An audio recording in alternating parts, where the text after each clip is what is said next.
So ayun nga guys, nandito ako sa Giginto, Bulacan at ako'y pabalik, nakita ko si tatay, naglalako ng kanyang paninda at siya'y lalapit ako at bibigyan ko ng word of God.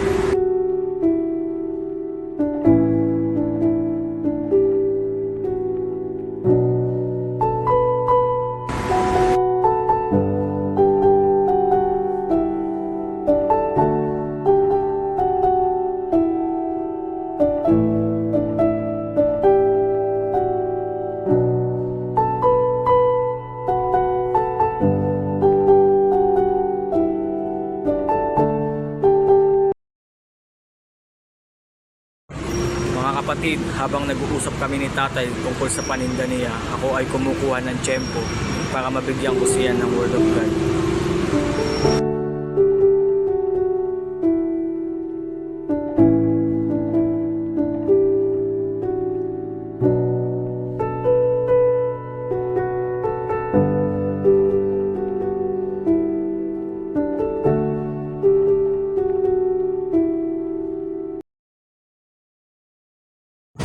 At habang ako'y nagdadrive sa aking pupuntahan, napansin ko si nanay na sa kabilang lane at naglalakad sa kainitan ng araw. At ako ay napahinto para kumuha ng kaunting tulong para maiabot ko kay nanay.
So yun nga guys, nalapitan ko si nanay para maibot ang kaunting tulong at makausap ko siya.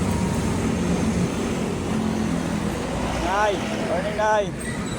Saan ka, Nay? Saan punta? Naghahanap na paglipat bahay. Malipat bahay? Baka may alam ka doon. Lipat bahay lang. Nag-ano ako man yung anak ko dyan lang. Hindi ko mapauwi. Ganyan niya eh.